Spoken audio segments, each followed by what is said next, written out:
Hello and welcome to the program.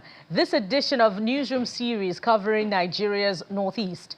I am Bukola Koka and we begin with the environment. Following the prediction of flash floods issued by the Nigeria Meteorological Agency, NIMET, and the Nigeria Hydrological Services Agency, NISA, that may affect 31 states. Critical stakeholders have converged in Yola, the Adamawa state capital, for a full-scale flood disaster response simulation exercise. Speaking at the event, the Director General of the National Emergency Management Agency, Mrs. Zubaida Umar, says the essence is to test existing rescue plans, procedure and response protocols that will strengthen interagency collaboration.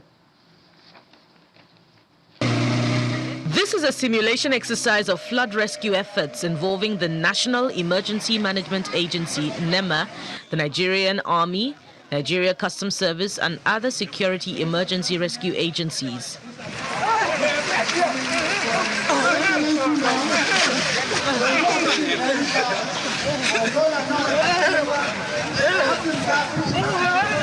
It's taking place on the banks of River Benue in Yola, the Adamawa state capital. Organized by the Nigeria Emergency Management Agency, NEMA, in collaboration with the Adamawa State Emergency Management Agency, ADSEMA. The Director General of NEMA, Mrs. Zubaida Umar, represented by the Director, Search and Rescue, Air Commodore Usman Bature, speaks on the essence of the exercise. The essence of this simulation exercise, therefore, is not only to test our existing plans, procedures, and response protocols, but also to identify gaps, generate lessons, and strengthen interagency collaborations in disaster response. The Governor of Adamawa State, who is represented by his deputy, Professor Kaletapwa George Farauta, cautions residents in flood-prone areas to be on the lookout for early warning signs ahead of the anticipated flood in the state.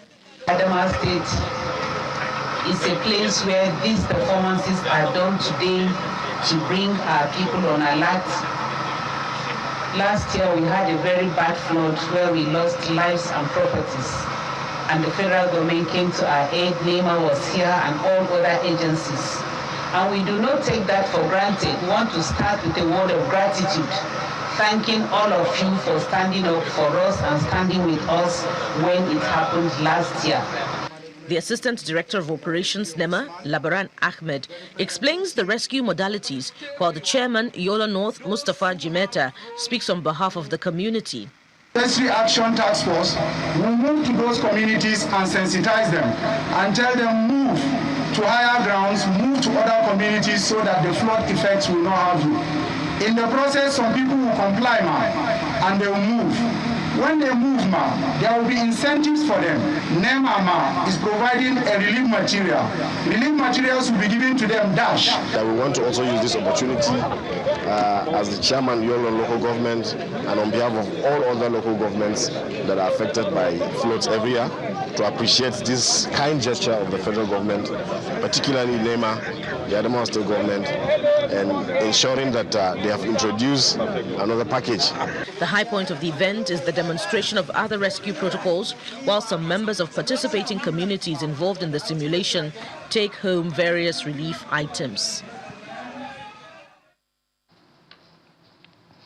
The administration of Governor Babagana Zulum in Borno State has successfully constructed 4 flyover roads in Maiduguri, the state capital, as well as constructed over 300 kilometers of roads across the state. In an exclusive interview with Channels Television, the Commissioner for Works and Housing, Engineer Adam Bukar Bababi, said several infrastructure projects are underway as part of its recovery process.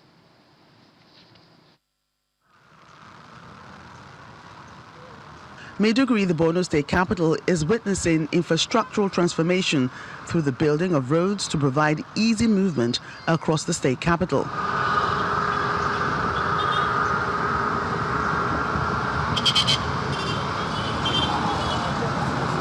According to the Commissioner for Works, Governor Babagana Zulum's administration embarked on most of these projects following demands from motorists. We had successfully executed 4 flyovers in Maiduguri. We have the custom roundabout flyover, which was the first, followed by the Borno Express flyover, It's a 4-span flyover bridge. Then the western flyover 2-span.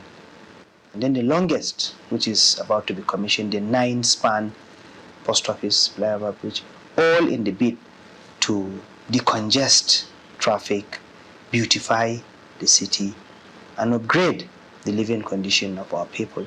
He also explains that over 300 kilometers of roads across the 27 local government areas have been constructed, especially in the insurgency-affected areas, to open up agricultural activities.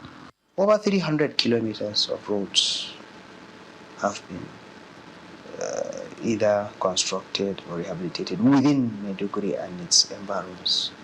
Talk more of the interlocal government linkages. We have collaborated and ensuring that we complete the Maiduguri, Mafa, Dikwa, Gamboru road. Dangote Industries is doing from Dikwa to Gamboru. We are currently undertaking Maiduguri to Mafa. The only missing link is Mafa Dikwa, which is in the pipeline. Under the NNPC tax credit system, Maiduguri Mongono is being done. Maiduguri Dambua Chibok is also being undertaken. Governor Zulum had earlier promised to deliver all the ongoing projects in the state before handing over to the next governor come May 2027. The Northeast Development Commission has dismissed speculation making rounds that the company has abandoned the Namnai Bridge project, assuring that work is progressing and the project will be completed within a stipulated time of 12 months. Speaking through the construction firm undertaking the project, the Commission says it remains fully committed to timely delivery as several beams for the bridge have been constructed and are awaiting installation. The Commission describes the claims of abandonment as false, misleading and unfounded, insisting that no amount of blackmail will stop the project and the Commission from executing it. We were handed over the site early this year, and we mobilized early this year. And from the look of things, I'm sure the site doesn't look like an abandoned site. You can see people, committed people, working in order to deliver this important infrastructure. As it stands, Namnai Bridge happens to be one of the most important and critical infrastructure in Taraba State, and we're fully committed to make sure we deliver that. I would like to assure everybody that we are not politicians. We are contractors, we are technocrats, and we are here to deliver an important project.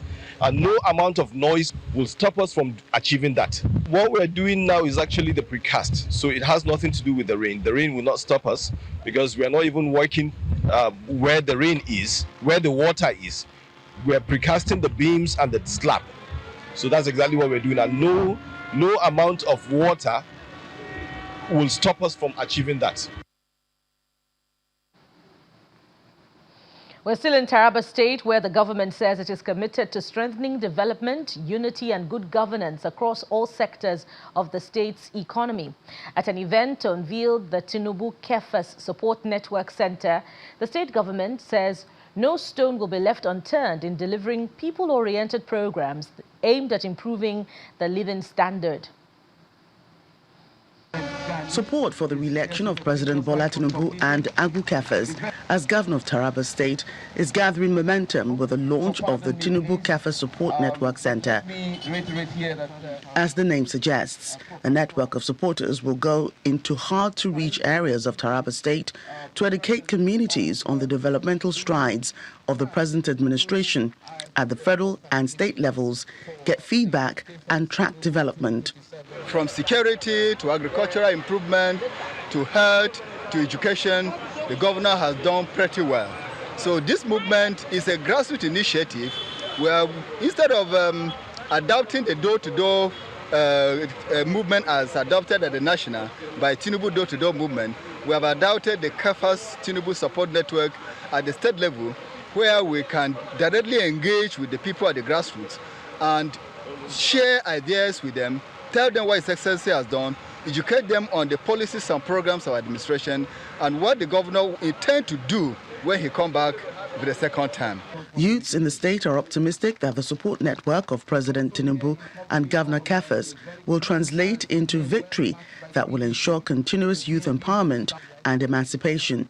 I want to tell the youth, today we have various youth within different parastatals that are doing excellently well, and they are representing. If we by mistake allow this particular structure,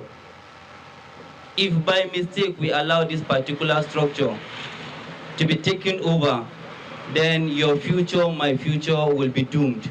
Any government that identifies with the young people, not just by giving them stipends, but trusting them with responsibility, that government is serious about the future. And we can see that in Taraba State, that His Excellency is doing. And you know the City Boy movement is a movement that supports the return of His Excellency President Asiwaju Bola Ahmed Tinubu. It's also a movement that supports the return of the election of all the candidates of the APC all over Nigeria. Represented at the event, Governor Kefas assures residents of more infrastructural development, urging that they eschew all forms of bitterness in politics, even as he promises more people-oriented programs. The governor deeply appreciates this gesture. His administration remains committed to delivering people-oriented programs, improving infrastructure, empowering our citizens, and building a more prosperous Taraba State. As we move towards 2027, I call on all stakeholders, supporters, and well-meaning citizens to remain united, peaceful, and committed to the ideal of good governance and democratic progress. As dignitaries at the event unveiled the Tinubu Kefas Campaign Support Network Center and vehicles, they believe that the developmental strides of the governor and the president has already paved way for their re-election success. And there's more politics now. Ahead of the 2027 general elections, residents of Ako local government area in Gombe State have declared their unwavering support for Governor Inuwa Yahaya's government and the APC governorship candidate, Mr. Jamilu Gwamna. The constituents also expressed appreciation to Governor Yahaya for appointing one of their sons, Dr. Mahmoud Yusuf, as Director General of the Gombe State Joint Projects Development Agency, JPDA. The declaration was made in Kumo during an empowerment program sponsored by the JPDA Director General. Constituents from various wards of Ako local government area converge on Kumo to express their appreciation to Governor Inuwa Yahaya for his development initiatives as evidence of the government's impact in the local government area. The empowerment program sees many constituents receiving motorcycles, sewing machines, grinding machines, and bags of fertilizer as part of efforts to support livelihoods and agricultural activities. This is the third batch of empowerment that is going on right away. And the previous ones we are done, and a lot of beneficiaries we are enrolled, and they are benefited from different types of items. Once more, I thank the convener of this very important event, and I wish us success in all our endeavors. They pledge their support for President Bola Tinubu, Governor Inuwa Yahaya, and the APC governorship flag bearer, Jamilu Gwamna, promising victory for the party across all levels in the 2027 elections. From what he has given to us, we want to give it back to our community. That is why I initiated this program so that we can empower youth, women, and the aged, even the farmers, for us to encourage them to vote for APC from President Bola Ahmed Tinubu down to our members State House of Assembly, who happens to be the Speaker of Gombe State House of Assembly, Right Honorable Abubakar Mohammed Lugereo. Some of the beneficiaries expressed appreciation for the empowerment items, saying the initiative would help improve their economic activities. Party stalwarts at the event described the APC as united and ready for the 2027 general elections. One thing that I was very glad to see is the people who are holding different offices starting from the members of the State Executive Council, down to the council members, the LCDA chairman, and even the Speaker of the House of Assembly. All of them come under the same umbrella to celebrate one of their own. This is quite encouraging. APC members in Akko local government area are confident of delivering victory for the party from the presidential to the state and National Assembly levels. There's more political endorsements ahead as 2 governorship candidates get the nod of the Kanuri ethnic group in Borno State for the governorship elections. That will come after the break. Join us again.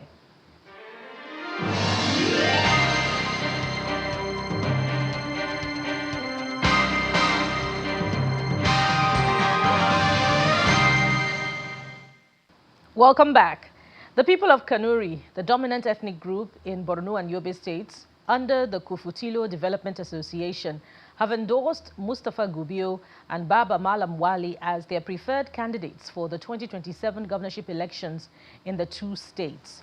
President of the association, Zana Ali Usman, while briefing journalists in Maiduguri, said the association adopted 5 fundamental criteria for choosing their candidates. They include peace restoration, infrastructural and human capital development, cultural enhancement, and governance that would guarantee continuity in both states. We recognize the significant investments made by previous administrations in the restoration of peace, infrastructure, and human capital development in the 2 states. These achievements, in our view, require sustainability and consolidation so that our people could derive lasting benefits from them. And for that, we need governance that will guarantee continuity of vital policies, programs, and projects. After having carefully applied these selection criteria, the Kufutilo Kanuri Development Association reached a unanimous decision to support Engineer Alhaji Mustafa Gubio for governorship in Borno and Alhaji Baba Malam Wali MNI for governorship in Yobe State. And the All Progressives Congress governorship candidate in Yobe State, Baba Malam Wali, is pledging to consolidate on the achievements of the past and present government if elected in 2027. Mr. Wali, who disclosed this during a thank-you visit to emirate councils in the state ahead of the official flag-off of governorship campaigns, also pledged to carry all residents along. Following the emergence of Baba Malam Wali as the governorship candidate under the All Progressives Congress, he is here with the party stakeholders to seek blessings of the emirate councils in Yobe East and Yobe North. Among the emirates visited include Damaturu, Gojiba, Ngazargamu, Machina, Badi, Yusufari, and Nguru Emirate Council, his hometown, where he pledged to consolidate on the achievements of the past and present governor when elected. I am the product of Mai Malabuni and Ibrahim Gaidam. I worked with them for 19 years, both as permanent secretary and secretary to the state government. I have undergone their school of policy and decision making. When we are elected, we will continue and consolidate on their achievements. The president of the 9th Senate, Senator Ahmad Lawan, who hails from Yobe North, revealed they will support the candidate 100% as this is the first time his zone is getting the slot.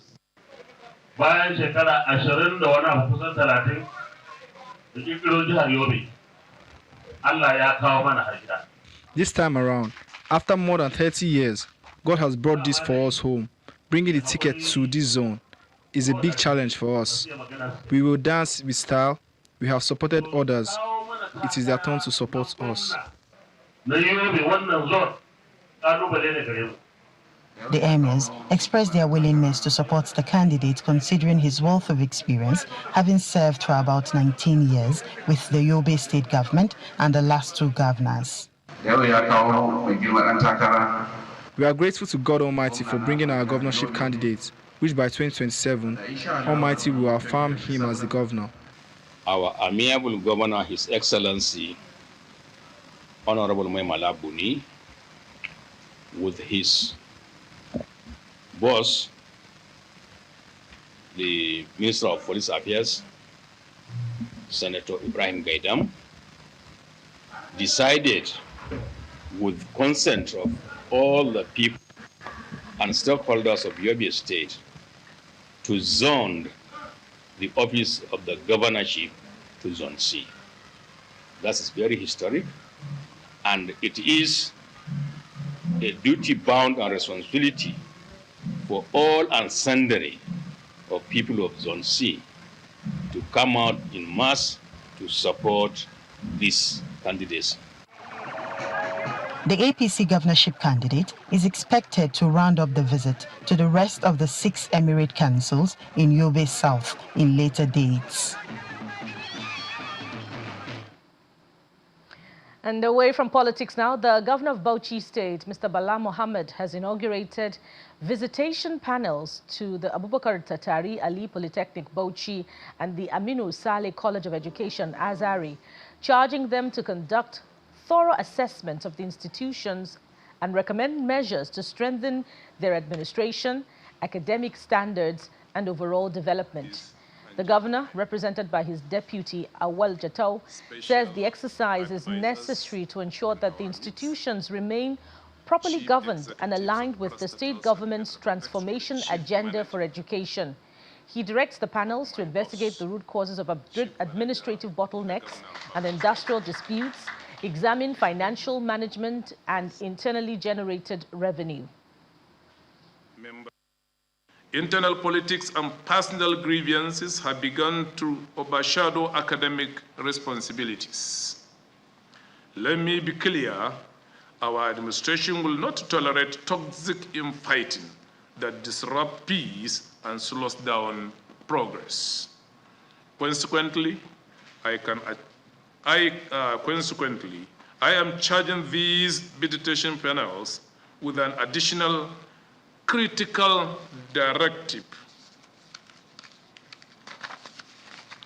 You must investigate the root causes of these staff disagreements, trade unions frictions, and administrative bottleneck, that is bureaucracy.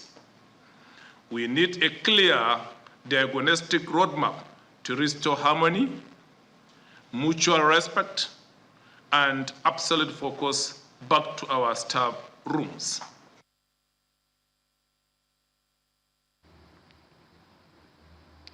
The Chief of Defense Staff, General Olufemi Oluyede, is calling for stronger collaboration between the military and retired personnel in the Northeast, emphasizing that veterans' experience and community networks could significantly enhance intelligence gathering and national security.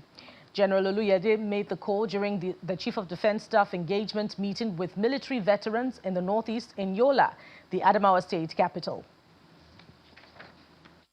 Headquarters is organizing this meeting between retired members of the Armed Forces of Nigeria, drawn from across the northeastern states, and the Chief of Defense Staff, General Olufemi Oluyede.